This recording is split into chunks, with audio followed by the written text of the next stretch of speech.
is coming out of the 7 Years' War, right? The French and Indian War, where they've just acquired all of this territory. Basically, all of the French colonial claims to North America, England now has, and Spain also. Spain took, parts, and then England took basically all of Canada.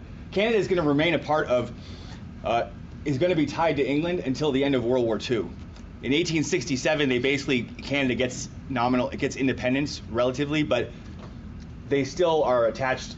Their foreign policy is still attached to England. So in World War I and World War II, when England declares war on Germany, Canada is automatically at war, right? So Canada stays in the British Empire or whatever for a very long time. But it's called consolidating the empire because they've acquired all this new territory on top of the colonies they already have. Like they're not consolidating in the sense that, like when you consolidate several boxes into one, they're not stacking the colonies on top of each other or moving everybody. But it's basically just, okay, we're going to rein in, we're going to have a uniform policy, we're going to try to rein in our control over all these colonies in a way that they really hadn't done before. Previous to this era, basically there were navigation acts, there was trade regulation, right? They made money off the colonies through trade, that mercantilism thing. And even that was not very regulated. There was lots of smuggling, lots of people who ignored the laws. So that's one thing that's going to change. They're going to start enforcing these, they're called navigation acts. They're going to start enforcing them much more rigorously, start penalizing people.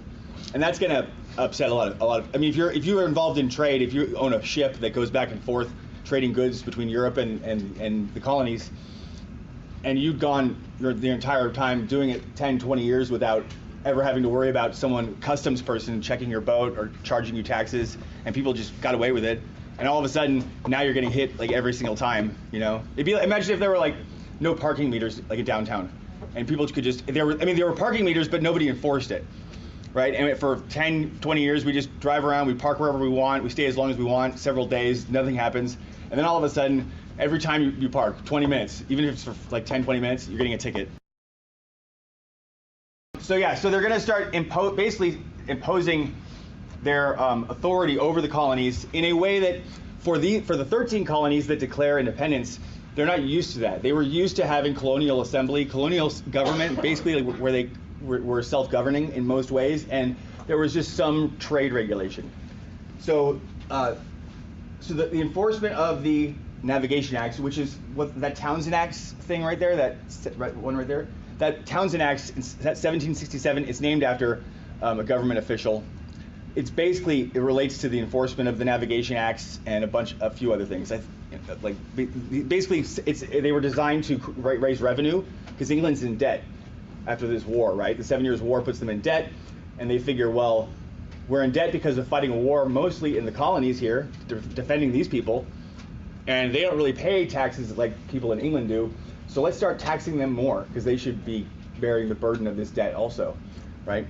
And that's going to be a problem because there's no actual colonial representatives in government in England, right? They're just being taxed by a government that they recognize, like we're a part of England, we're British subjects, but they don't get to vote for parliament members, right? Whereas now, theoretically, people in America vote for congressmen, vote for presidents, congressperson, and then so any taxes that result from laws they pass, we've theoretically agreed to by vote, choosing them. So the Townshend Acts, so enforcement of the Navigation Acts. The proclamation line we already talked about, that proclamation basically saying that you can't migrate beyond the Appalachians, there can be no westward movement. All this new territory is off limits.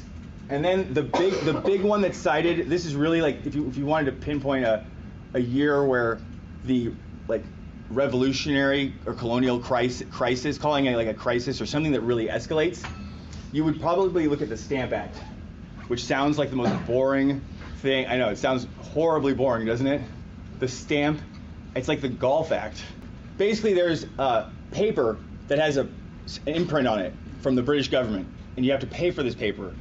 They sell it, you have to buy it from them. And I think maybe if people got their own paper made through other means, they'd have to buy these actual stamps to stick on the paper that they, either you buy it from the British government and it already has this thing on it, or you'd have to attach a stamp to any other paper later on. For all sorts of documents, like legal documents, if people wanted to sell a business, if people wanted to get married, if people wanted to sell slaves, probably sell indenture contracts, which still existed, right? Sell all of these things, or if they wanted any sort of thing like that, right? If they wanted any sort of government document or legal or financial thing, they'd have to get this paper with a stamp, and and the price of the paper varied based on what they were doing.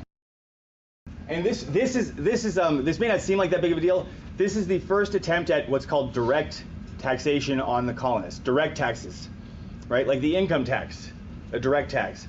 Before this, the Navigation Act, when you tax trade, it's not the same thing. When you tax trade, if you're a merchant engaged in trade, you're having to pay customs duties, you're having to be regulated, and some of that indirectly you transfer to the buyer, right? Like you charge more or whatever, but they're not really seeing that, they're not seeing the full effect of it. This is the first example of when the colonists are actually seeing, okay, now we're all being taxed for this thing. We weren't having to pay taxes for this before. So it basically upsets most of the colonists, right? All colonists are affected by this. And also, each colony has a government which raises taxes for stuff inside the colonies, right?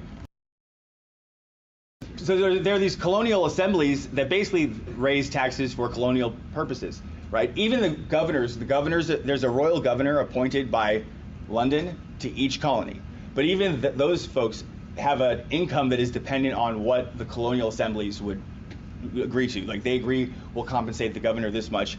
A lot of it was, to be honest, a lot of it was graft, right? Or because they would get some sort of nominal fee from the British government, but then they would compensate their income doing other things. Like Benjamin Franklin, for example, when this Stamp Act passes, and the important thing is this Stamp Act, this is where these taxes are where the concept of no taxation without representation comes from, right?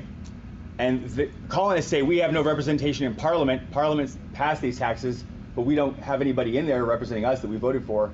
So how can this be fair? The British government argues that they have virtual representation. That, well, you don't actually vote for anybody, but you're our subjects, so you're a part.